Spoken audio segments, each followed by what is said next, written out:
Hi, boys and girls. So today we're going to take some notes on elapsed time. So you're going to need your math notebook. You're going to want your paper plate clock or your paper clock, whatever you had made.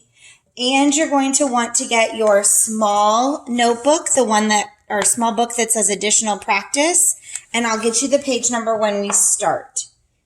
All right, so get those supplies. If you need to pause and come back, then do that. And then we're ready to get started. At the top of your page, write the words elapsed time so you can keep your notes organized. So let's first talk about the word elapsed. Elapsed means across the time. Okay, we think about minutes and hours when we're talking about time. How many minutes have occurred? How many hours have passed? How much has gone by? That's what elapsed time is representing. It's going across time, how many minutes and how many hours. The easiest way to do elapsed time is to use either a number line or use some sort of a chart to keep track of it. Okay, so I'm going to give you an example today to put in your notes. We're going to try some in our book, and then you're going to practice some more also. So the way that they're going to state this is they're going to give you a start time and an end time, and they're going to want to ask you, how long did it last or did it happen? And that is the elapsed time component. Okay, that is what we're trying to figure out. So for this example, we're going to say that Tommy started baseball practice at 5:00 p.m. and he finished his baseball practice at 7:45 p.m. So he was at baseball practice from 5 to 7:45. We want to know how long did his baseball practice last? So the first thing we're going to do is we're going to make a number line. We're going to put the time that it started on the left. That is our start time. So his start time will be 5:00 p.m. And we know that it lasted until 7:45. So we're going to put the end time on the other side because we know that there's an official end to the baseball practice.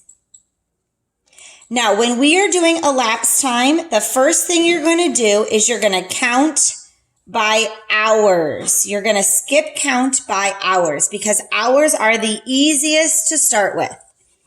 So if I'm at 5:00 and I'm going to get to 7:00, I'm going to look at my clock and count. How many hours did I go? 5, 6, 7. So I went 1, 2 hours. So I'm going to do a pretty big jump here and say that I'm going to jump 2 hours. And if I'm at 5 and I went up 2, I land at 7:00 p.m. So now my hour hand is at the 7. Then the next component is I'm going to count my minutes. That's the second thing you're going to do. And you can jump by 5 minutes. You can jump by 10 minutes. You can jump by 15 minutes, whatever you want to jump by to help you. If I look, I see that I'm at 0 or 0, and I'm going to the 45 minutes. So my minute hand would start up here at 7:00, and I need to land over here at 45 minutes. So how many minutes does it take me to go all the way around to the 45-minute mark? You should say that takes us 45 minutes. So I can do a jump here and say from 7:00 to 7:45 is 45 minutes.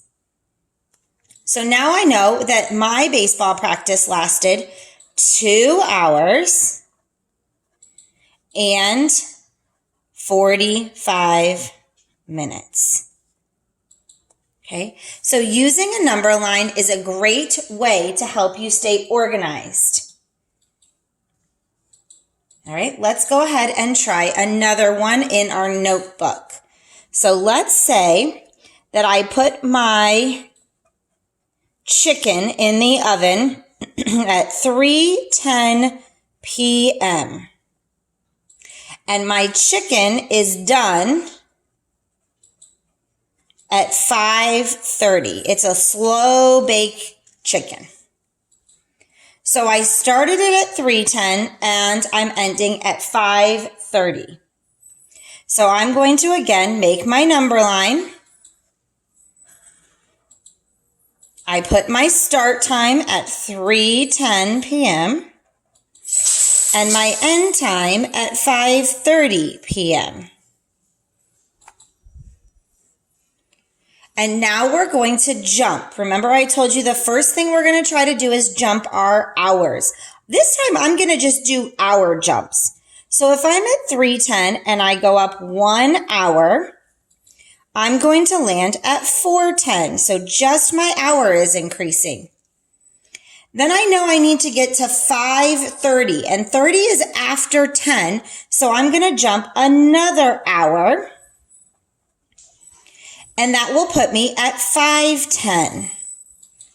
If I go another hour, I would be at 6:10 and that's past 5:30. So I cannot jump another hour. So now I'm going to jump 10 minutes. Let's do 10-minute jumps.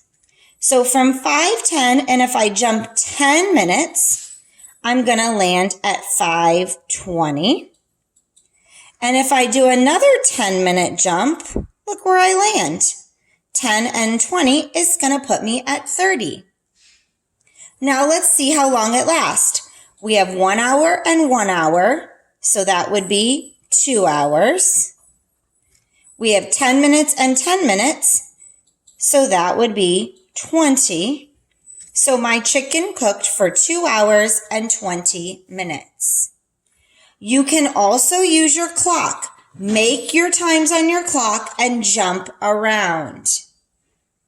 All right, let's go ahead and grab our small book and then meet me back for your next part of your lesson.